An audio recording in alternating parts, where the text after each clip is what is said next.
भारत को जम्मू एंड कश्मीर के रियासी डिस्ट्रिक्ट में करीबन 5.9 मिलियन टन लिथियम का भंडार मिला है। ये इतना ज्यादा है जैसे क्रूड ऑयल मिलने के बाद सऊदी का नक्शा बदल गया, वैसे ही भारत की काया पलट सकती है। आज तक इंडिया को चाइना से 8,000 करोड़ का लिथियम इंपोर्ट कराना पड़ता था, लेकिन हाल ही में जम्मू एंड कश्मीर में जियोलॉजिकल सर्वे ऑफ इंडिया को 5.9 मिलियन टन लिथियम मिला, जो कि किसी कुबेर के खजाने से कम नहीं है। और GSI की माने तो इन एरियाज में लिथियम मिलने के काफी चांसेस हैं। और आखिरकार 9 फेब को मिनिस्ट्री ऑफ माइंस ने ट्विटर पर ट्वीट करके ये अनाउंसमेंट किया कि उन्हें 5.9 मिलियन टन लिथियम मिला जम्मू एंड कश्मीर के रियासी डिस्ट्रिक्ट में। मिनिस्ट्री ऑफ माइंस के इस ट्वीट के बाद दुनिया भर की आंखें खुली की खुली रह गयी और सबके अलग अलग रिस्पॉन्स आना शुरू हो गए। इसमें से एक है जैश-ए-मोहम्मद, जो एंटी इंडिया ऑर्गेनाइजेशन चलाता है। इसने भारत को ये कह के धमकाया कि जो कोई भी इनका लिथियम चुराएगा उनपे वो अटैक कर देगा, और हमारा भारत ऐसी गीदड़ धमकियों से कहाँ डरने वाला है। उसके बाद GSI ने ये खुले शब्दों में बोल दिया है कि वो जल्दी ही लिथियम माइनिंग शुरू कर देंगे। GSI के इस अनाउंसमेंट के बाद बाकी सारे देशों की नजर भारत पे आ टिकी है, जिसमें पहले नंबर पे है USA ने दूसरे ही दिन अपने एनर्जी रिसोर्स असिस्टेंट सेक्रेटरी को इंडिया भेज दिया, क्योंकि USA की लिथियम डिमांड हर साल 69% बढ़ती ही जा रही है, और जिसमें 90% इम्पोर्ट वो अर्जेंटीना और चिली करता है। और इसी प्रॉब्लम को सॉल्व करने के लिए बाइडेन एडमिनिस्ट्रेशन ने national blueprint for lithium batteries को लॉन्च किया है। इसी प्लान के हिसाब से USA इंपोर्ट को कम करना चाहता है, जिसके लिए वो और ज्यादा इन्वेस्टमेंट माइनिंग से लेकर लिथियम प्रोडक्शन में करने का प्लान कर रहा है, जिसमें इंडिया का ये रिसोर्स उसके लिए एक गोल्डन अपॉर्चुनिटी की तरह है। इसी की वजह से USA ने अपने एनर्जी रिसोर्स असिस्टेंट सेक्रेटरी को इंडिया भेजा है। लिथियम आज सभी ग्लोबल लीडर्स के लिए इतना इम्पोर्टेंट हो गया है कि हर कोई इसे हथियाना चाहता है। जैसे दुनिया का 60% लिथियम प्रोडक्शन चाइना ही करता है,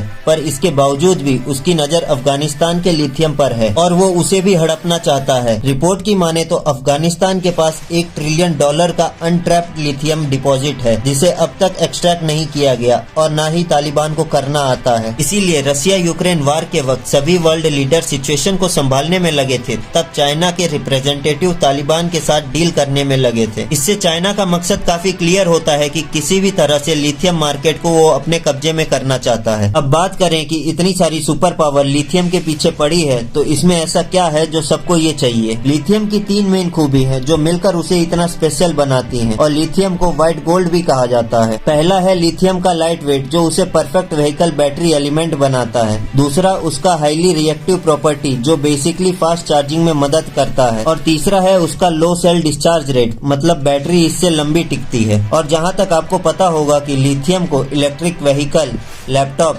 स्मार्टफोन और मिलिट्री के मिसाइल्स में भी यूज किया जाता है। पर इसके अलावा लिथियम का इस्तेमाल इन मिलिट्री के मिसाइल सिस्टम को कूल करने के लिए, माइक्रोवेव में सेरेमिक के बर्तन को टूटने से बचाने के लिए, और तो और मेंटल हेल्थ के पेशेंट के मूड स्टेबलाइज करने के लिए भी यूज किया जाता है। अगर हम सिर्फ इलेक्ट्रिक व्हीकल से आने वाले डिमांड की बात करें तो आने वाले 6 सालों में लिथियम की डिमांड 4 गुना बढ़ने वाली है। बस इसीलिए 2021 में सॉफ्ट सिल्वर मेटल का प्रोडक्शन 100,000 टन क्रॉस कर चुका है, और इसका कारण है कंट्रीज का EV कमिटमेंट। और 2030 तक UK, स्वीडन, जर्मनी जैसे देश खुद को 100% इलेक्ट्रिक व्हीकल मार्केट बनाना चाहते हैं, और ऐसी कई कंट्री जो इस रास्ते पे चल रही हैं। और एक्सपर्ट की माने तो व्हाइट गोल्ड फ्यूचर में ब्लैक गोल्ड यानी कि पेट्रोल को रिप्लेस करने वाला है। इसीलिए आने वाले टाइम में इंडिया के लिए लिथियम एक गेम चेंजिंग साबित होगा। जैसे ऑयल मिलने के बाद सऊदी की किस्मत रातों रात चेंज हो गई थी, कुछ ऐसा ही इंडिया के साथ भी अब हो सकता है। लेकिन अब जो आने वाला टाइम है उसकी बात ही अलग होगी, और फ्यूचर भी व्हाइट गोल्ड का होने वाला है। दुनिया भर में अब धीरे धीरे ऑयल पर डिपेंडेंसी कम हो रही है और लिथियम पर ज्यादा होना शुरू हो गई है। अभी तक इंडिया में इलेक्ट्रिक मार्केट का शेयर 0.5% था, क्योंकि हमें भारी मात्रा में लिथियम इंपोर्ट करना पड़ता था, जो इंडिया को काफी महंगा पड़ता था। लेकिन अब अपने सभी टारगेट को पूरा करने के लिए मिनिस्ट्री ऑफ माइंस ने काबिल KABIL नाम का ज्वाइंट वेंचर भी स्टार्ट कर दिया है, जिसका काम है ओवरसीज मिनरल एसेट्स को ढूंढना। और जम्मू एंड कश्मीर में मिले रिजर्व्स ने जैसे इंडिया की किस्मत ही बदल कर रख दी, और इनके मिलने से अब इंडिया एक लीडिंग एक्सपोर्टर भी बन जाएगा। वैसे आपका इस बारे में क्या सोचना है हमें कमेंट में जरूर बताएं, और वीडियो पसंद आई हो तो वीडियो को लाइक और हमारे चैनल को सब्सक्राइब कर लीजिए।